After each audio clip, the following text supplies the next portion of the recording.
കിടിലം പെർഫോമൻസുകളാണ് കാഴ്ചവെച്ചുകൊണ്ടിരിക്കണമെന്ന് പറഞ്ഞത്. ഞാൻ നിന്നോട് പറഞ്ഞു രജിത്കുമാർ സാറല്ല രജിത്തേട്ടൻ. സോറി വീണ്ടും രജിത്തേട്ടൻ ഭയങ്കര പെർഫോമൻസ് ആണ്. നമ്മൾ വിചാരിക്കണ പോലെ അല്ലെങ്കിൽ കാണുന്ന പോലെ ഒന്നുമില്ല. തിയേറ്ററിൽ കിടിലം പെർഫോമൻസ് ആണ്. Thank you. കാരണം നല്ലൊരു പെർഫോമർ, നല്ലൊരു ആർട്ടിസ്റ്റ്. എൻ്റെ ഏറ്റവും വലിയ ആഗ്രഹങ്ങളിലൊന്ന് അത് തന്നെയാണ്. കാരണം ഞാൻ കോളേജിൽ പഠിക്കുമ്പോൾ 54ഓളം സർട്ടിഫിക്കറ്റ് നാടകമായി മോണോക്ട് എന്ന് പറഞ്ഞ് 7 കോളേജുകളിൽ നിന്ന് വാങ്ങിച്ചിട്ടുണ്ട്. പക്ഷേ നമ്മളെയൊന്നും ബാക്കപ്പ് ചെയ്യാൻ, പ്രൊട്ടക്റ്റ് ചെയ്യാൻ, അല്ലെങ്കിൽ നമ്മളെയൊന്ന് ഫോഴ്സ് ചെയ്ത് മുമ്പോട്ട് കൊണ്ടുവരാനോ, ഒരു ഗോഡ് ഫാദർ പോലെ നമ്മളെ പ്രൊട്ടക്റ്റ് ചെയ്തിട്ട് വളർത്താനോ ഉയർത്താനോ എനിക്ക് മലയാള സിനിമയിൽ ആരുമില്ല.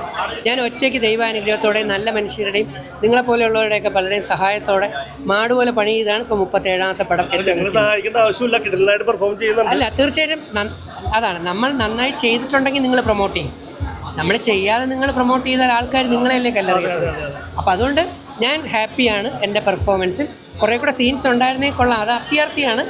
ഏതൊരു ആർട്ടിസ്റ്റിന് വേണ്ട ഒരു സംഭവമാണ് കൂടുതൽ സീൻ വേണം എന്നുള്ളത്. പക്ഷേ ആലി എന്ന് പറയുന്ന സിനിമയിൽ ത്രൂ ഔട്ട് ക്യാരക്ടറാണ്. അപ്പോൾ വേറെ കാര്യം പറയാനുണ്ട്. ഈ സിനിമ കംപ്ലീറ്റ് ഉത്തരവാദിത്തം മുഴുവൻ തലയിലായിരുന്നു. അത് വെച്ചെന്ന് പറയുമ്പോൾ കംപ്ലീറ്റ് ആണ് സിനിമയുടെ ആത്മാവായിരുന്നു. തീർച്ചയായും. കാരണം ആരെ ഏൽപ്പിക്കാൻ പറ്റുന്ന അടിപൊളി ആളാണെന്ന് പറയാനും തിയേറ്ററിൽ വന്ന പടം. തിയേറ്റർ വന്നു. കാരണം കാസ്റ്റിംഗ് ഡയറക്ടർ എന്നുള്ള നിലയിലും ഇതിൻ്റെ പ്രൊഡക്ഷൻ ഡിസൈനർ പോലെയുള്ള രീതിയിലും കൃഷ്ണ പ്രിയദർശൻ്റെ കൂടൊപ്പം നിന്ന് ഈ സിനിമയിൽ 32ഓളം ആർട്ടിസ്റ്റുകൾക്കും 6-7 ടെക്നിക്കൽ വിഭാഗത്തിനും ചാൻസുകൾ കൊടുത്തുകൊണ്ട് അവരെ കൈപിടിച്ചുയർത്താനും അവിടെ പ്രൊമോട്ട് ചെയ്യാനും എനിക്കൊരു മടിയുണ്ടായില്ല. തീർച്ചയായും ഇല്ല, അതാണ് മനസ്സ്. അത് മനസ്സിലായല്ലേ?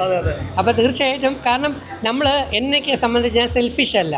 നമുക്ക് മറ്റുള്ളവർക്ക് അവസരങ്ങൾ കൊടുക്കുകയും അവർ വളർന്നു കയറുമ്പോൾ പലരും നന്ദിയോടെ ഓർക്കാറില്ല. പക്ഷേ എനിക്ക് ഖുർആൻ വേദം അറിയാമെന്നുള്ളതുകൊണ്ട് എനിക്ക് നന്ദി കുറച്ച് കൂടുതലാണ്.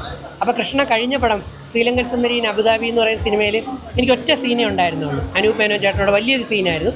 പക്ഷേ അത് കഴിഞ്ഞപ്പോൾ എന്നോട് പറഞ്ഞു എൻ്റെ അടുത്ത സിനിമയിൽ ഡോക്ടർ രജിത്തിന് സാറിന് നല്ലൊരു വേഷം തരും എന്ന്. അപ്പോൾ ഇത് ത്രൂ ഔട്ടൊരു നല്ല കിടിലം വേഷം തന്നെയായിരുന്നു. എൻ്റെ വേഷത്തിൽ ഞാൻ ഹാപ്പിയാണ്. അതിനേക്കാൾ ഉപരി എനിക്ക് കുറേ പേർക്ക് അവസരങ്ങൾ കൊടുക്കാൻ കഴിഞ്ഞു എന്നുള്ളതിലും ഞാൻ അതിനേക്കാൾ സംതൃപ്തനാണ്. കാരണം ഒരു കൂട്ടായ്മയാണ് സിനിമ എന്ന് പറയുന്നത്. ഒരാൾ മാത്രം വിചാരിച്ചാൽ വിജയിക്കുന്നതല്ല സിനിമ. ഒരുപാട് പേരുടെ അവിടെ കൂട്ടായ്മയുടെ പ്രവർത്തനം കൊണ്ടാണ് ഈ സിനിമ വിജയിക്കുന്നത്. അപ്പോൾ ഇതിൽ 8 പാട്ടുകൾ കൃഷ്ണ തന്നെയാണ് എഴുതിയത്. സ്ക്രിപ്റ്റ് കൃഷ്ണയാണ് എഴുതിയത്. ഞാൻ ഹോസ്പിറ്റലിൽ പനിയായിട്ട് കിടക്കുകയാണ്. കാരണം ആൻറ്റിബയോട്ടിക് കഴിച്ചുകൊണ്ടിരിക്കുക, അതായി വിയർക്കുന്നത്.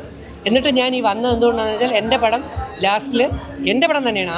നമ്മൾ ആർട്ടിസ്റ്റ് ആണെങ്കിൽ നമ്മൾ ചെയ്ത പടം നമ്മുടെ പടം തന്നെയാണ്.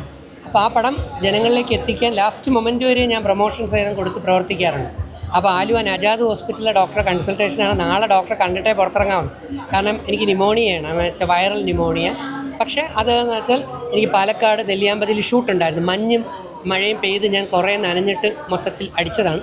അപ്പോൾ ഒരു ദിവസവും ഭേദമാണ്, എന്നാലും റെസ്റ്റിലാണ്. പക്ഷേ സിനിമ എൻ്റെ ജീവനാണ്, എൻ്റെ പാഷനാണ്. കാരണം സിനിമയല്ലാതെ ഈ ലൈഫിൽ ഇനി എനിക്കില്ല. കാരണം അധ്യാപകനായിരുന്നു, ആ ജോലി കളഞ്ഞിട്ടാണ് ഞാൻ സിനിമയിലേക്ക് ചാടിയത്. ഇനി സിനിമയിലൊരു കുറേ സിനിമകൾ സംവിധാനം ചെയ്യണം, കുറേ പ്രൊഡക്ഷൻ നടത്തണം, പുതിയ തലമുറയിൽ ഒരുപാട് പേർക്ക് അവസരങ്ങൾ കൊടുക്കണം. അപ്പോൾ അതിനുവേണ്ടി നമ്മൾ നമ്മുടെ കഴിവ് മുഴുവൻ പുറത്തെടുത്തേ പറ്റൂ. എനിക്കൊരാഗ്രഹമേ ഉള്ളൂ, പ്രേം നസീർ സാറിനെ പോലെ മനുഷ്യത്വമുള്ള നല്ലൊരു ആർട്ടിസ്റ്റായിട്ട്, അല്ലേ? പ്രേം നസീർ സാറിനെ കുറിച്ച് ഒരിക്കലും ആരും കുറ്റം പറയാറില്ല. എൻ്റെ വീട്ടിന് അയൽവക്കമാണ്, തിരുവനന്തപുരം ആറ്റിങ്ങൽ ചിറയൻകീഴ്. ഞാൻ അദ്ദേഹത്തിൻ്റെ സ്കൂളിൽ 4 വർഷം പഠിപ്പിച്ചതാണ്. Prem Nazir memorial government higher secondary സ്കൂളിൽ +2 സാറായിരുന്നു. അപ്പോൾ എൻ്റെ ഉള്ളിലുള്ളതാണ്. അതുകൊണ്ട് നല്ല മനുഷ്യത്വമുള്ളൊരു നല്ല ആർട്ടിസ്റ്റായിട്ട് മുമ്പോട്ട് പോകണം, കൂടെയുള്ളവരെ ചേർത്ത് പിടിക്കണം. പിന്നെ ഇന്നത്തെ കാലം സെൽഫിഷുകാരുടെയാണ്, അതുകൊണ്ട് നമുക്ക് എത്രത്തോളം കിട്ടുമെന്നറിയില്ല. പക്ഷേ ഞാൻ ദൈവത്തിൽ വിശ്വസിക്കുന്ന ആളാണ്.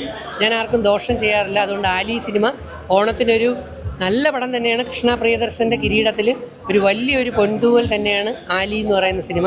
8 അടിപൊളി പാട്ടുകൾ, ടച്ചിങ് പാട്ടുകൾ, അല്ലേ? അന്ന് നമ്മൾ പ്രൊമോഷൻ ഇൻ്റർവ്യൂകളൊക്കെ കൊടുത്തപ്പം ആ സംഭവമെല്ലാം ഇന്ന് സത്യമായിട്ട് തിയേറ്ററിൽ കണ്ടു, അല്ലേ? നമ്മൾ പറഞ്ഞൊന്നും കള്ളമായിരുന്നില്ല. വളരെ സന്തോഷം. അപ്പോൾ ഇത് ജനങ്ങളിൽ എത്തിക്കണം. നിങ്ങളെല്ലാവരും ഈ ഓണത്തിന് ആലി സിനിമ കാണണം, ഞങ്ങളെ പ്രോത്സാഹിപ്പിക്കണം. Thank you.